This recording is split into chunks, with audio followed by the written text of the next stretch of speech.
Welcome to Leadership Matters, a podcast series recorded by Leadership Consulting that helps leaders take a vision and deliver a result. My name's Glenn Price, and I'm one of the directors at Leadership Consulting, and I'm joined by my co-host and business partner, Terry Reynolds, and we are on the last of 12 key drivers that help leaders, teams, individuals execute and take their vision or their goals, their target, and deliver results.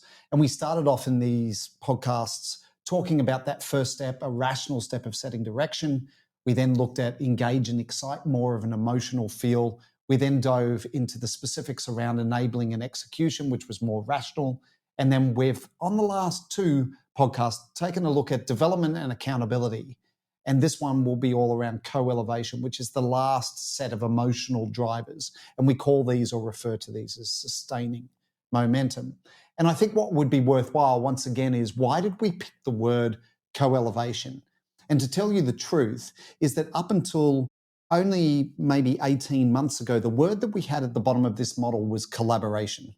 And what we meant by that was people working well together and sharing out the work, right? So you've got your strategy, you've now got action plans, you've resourced those action plans, you're developing people, they're taking ownership, and now you want people to work together.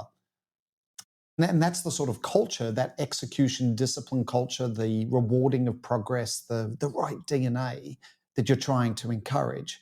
But what I found with working with teams is that you could collaborate and it's simply sharing the work. And yet what we're trying to do in this last step is amplify the impact, right? Where 1 + 1 = 3. And so I think really simply put, you need to have collaboration, people working together in order to operationalize or execute on your action plans or your strategy in order to get to the vision. But if you're looking for speed and progress and momentum, as opposed to simply operational execution, then we need to lift it up a little bit higher, and we call that co-elevation. And in the book, we say, look, the best teams in the world that we've followed don't compete with each other. They genuinely lift each other up. Once again, they're not just sharing the work. They're going, what strengths do you have? And how can I use those strengths in my plan? And how can I use my strengths in your plan without asking for return? It's about raising the game together, not just waiting for the hierarchy to drag performance up, which is typically the collaboration part. I think that what you've just said is really interesting because it gets me thinking and going, obviously trust plays a huge part of this. I would say no trust, no co-elevation. And I also think that, if you feel comfortable within that team, you're going to ask for input, i.e., hey, Glenn, I'm going into this market. I know you've got a background there. Can you help me with this, right? Open, open, open. As opposed to you giving me an opinion. If we're not in a trusting relationship, I'm going to struggle taking yours on. I think there's some fundamental levels. So I agree with you. We've talked about trust a lot. Clearly, it's a key ingredient to the right culture to enable you to deliver results. I think it gets to the stage where teams trust, so they have vulnerability-based trust. They're giving each other feedback. But the best teams where I see co-elevation working is where there was a genuine, it wasn't forced. So when you say give an opinion, that makes me, once again, with words, it sends the heckles up going, hey, I didn't ask for your opinion. You focus on your area of the business, I'll focus on mine. And if we have a client or a job or a service that requires us to work together, then we'll share this out. Co-elevation is when I share the opinion and it's valued before even it being asked. Maybe it's not even an opinion, maybe we're sharing resources. But the speed of when you see a team at an exec level or just the leaders of a country team, for example, and they're at the stage where they're giving each other rapid feedback, they're making emotional deposits in other people's bank account without requiring transfer or reciprocation back, going, hey, you owe me this. The genuine collective ownership of them going, in order to get to this vision and this strategy, we're going to need to play all our strengths together at once. We're playing a full game, full court press, not just making sure that we're playing our individual roles. So my example of that would be not so much that you and I have the same role. Let's say we had, in your example that you gave, we were two heads of countries. And you go, oh, you've got some experience in that particular region. Can you share that? Where I see it working is I'm the head of IT, but I could comment on a sales plan. or I could comment on a operational plan of a facility in a particular region. Not talking about IT, but because I'm commercially astute, that I can ask some questions. I can get curious. I can try and lift some work and get my team to do it so that your team can focus on hitting its priorities. And so you're beginning almost a little bit tied back to resource, but now co-elevation really is the leadership resource working together. Is that when that happens, genuinely it saves time and the boat goes faster and 1 + 1 = 3. I can't get any more slogans into one sentence. And I think that, it really starts with the leader of that group. So, because they need to invite that level of conversation, I think, and set the scene for people. Because I've worked with a lot of executive teams, and I would say that the leader of that executive team actually likes people to stay in their own swim lane. Now, that doesn't sound great based on what we're talking about, but that's a reality. And it's probably easier for that particular leader to manage them. Very easy. My assumption would be is that any tough conversation is held one-on-one because the CEO has a degree of trust with that individual in their swim lane. Does that resonate? And so co-elevation is that level of trust, but done in front of everybody, where feedback is not necessarily a you've fallen down. It's how fast could we go here? Or you did that really great behavior over there. How many times have we sat with a team and they just go, we're just too siloed. We're just all sticking in our silos. And normally there's 1 or 2 individuals who are going, I can help others out. I'm bringing more of myself completely naked. I'm vulnerable here. I'm willing to have whatever conversation happens. And there's others that go, that feels a little bit too uncomfortable for me. And I'm going to stick in the silo. I'm going to stick in the area of my role and go, actually, it almost comes back to belief systems. I don't believe that I've got an opinion or anything worth contributing outside of my technical competence. And that might be the case on technical. But what we're talking about here is how do you electrify an organization to head in a direction that they can't see, feel, or touch. And so co-elevation is about, once again, leadership maturity, not technical capability. Because I think that, in most teams, what you have is that the enablers, the people in charge of the enabling functions, often are not seen as the business drivers. So then their opinions maybe are not as relevant, not as respected, not as encouraged around that table.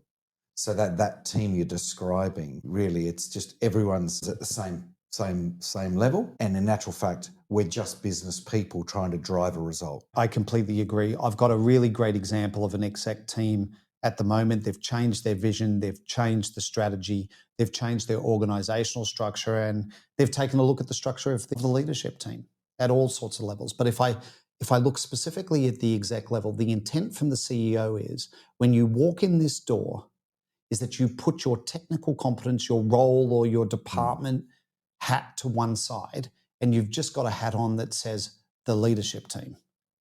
And so this is not about show and tell about what your department did or what sort of safety records were held last month or how many goods did we produce or what the CSAT or NPS scores were. That's done in an operational meeting.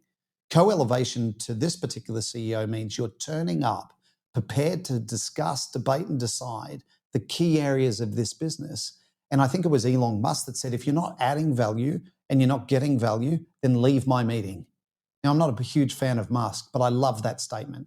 Co-elevation means that you're turning up prepared to give others, that you're rising together, you're making the boat go faster together, not just looking after your own patch. The distinction, I think, for what you've just said then is that literally the CEO has redefined the roles when they walk in the room. There was clarity there, like you said. There was clarity, right? Yeah. This is not a normal meeting.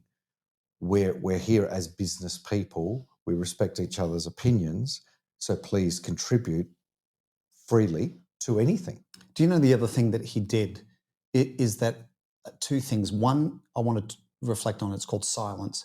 And the other one is called tough conversation.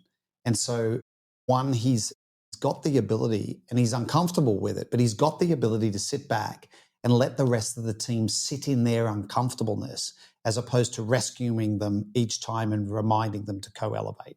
So he's leading from behind as opposed to necessarily all the time in front. And the second is that he's moved the tough conversation about going, hey, I expect more of you. There's that great line that says, I have high expectations and I'm sure you can meet them, which is why this feedback is important. And then in comes the line.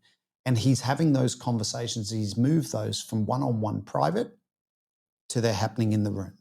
And as they're seeing that they can also do that to him, there's that modeling of just great, comes back to our previous episode, that is extreme ownership. They're all equal. You're sitting on a round table. Everybody's got a reason why they're there, but it's certainly not their functional role. Yeah, look, I think this, of all of the drivers, is that one where this is the ultimate. This is really what people should be aiming at. I think it takes a certain type of leader to get your leadership team to this level. It's one of the lowest scored drivers out of the 12. As long as people understand exactly what we're trying to get people to do, because there can easily be confusion between collaborating, teamwork, all these other words that people go, oh yeah, we do that. I share this, I share that, and etc. This is at a different level. And maybe that's a good way to wrap up, because I'll say what I said in the beginning again, or at least attempt to. Look, I'm all for you having great teamwork or high performance teams, we call it. We've got many programs that help organizations do that. And as you say, this is the ultimate level. This is level 5 leadership happening here. But we've got high expectations of the clients that we work with. So collaboration and teamwork allow you to execute on your plan. It's required ingredients for operational efficiency. Co-elevation dictates the speed at which you can move through these 12 drivers and sustain momentum, and that makes a huge difference. So here are some top tips for leaders on how we build co-elevation. We'd invite you to lead across, not just down. So how can you influence peers with the same energy that you use when you're leading your direct reports, so that you get some of that horizontal leadership? Because I really think that horizontal leadership enables the boat to go a little bit faster and deliver those results. 2, create mutual accountability. We talked about this in our accountability step in the previous episode. Make it safe and expected, like the story of the CEO that we used, for peers to challenge, coach, and back each other, and do that in an extreme fashion. It's called out, it's welcomed. Those conversations, those tough conversations are had in the room. 3, let's reward collective wins. So celebrate success that crosses teams and functions. Make collaboration or co-elevation a performance metrics. So you literally pull out the number of times where people were able to co-elevate, and you heighten that in terms of your storytelling and celebrating progress. And then last of all, you need to build trust fast. And I think one of the things we said on a previous episode is trust takes a while to build, but you can lose it fast. You also could choose to trust in a heartbeat and hope that the person proves you true. So let's be transparent about motives and decisions. People elevate each other when they believe in the intent. And when that intent is there, then that enables us to move quickly. And as always, we want to make sure that we end with a unifying challenge. So the question we're going to leave you with prior to the next 2 episodes, where we talk about the 2 amplifiers that cut all the way through these 12 drivers. Here's the question: who are you elevating, and who's elevating you? And have you said thank you? Looking forward to talking to you on the next podcast.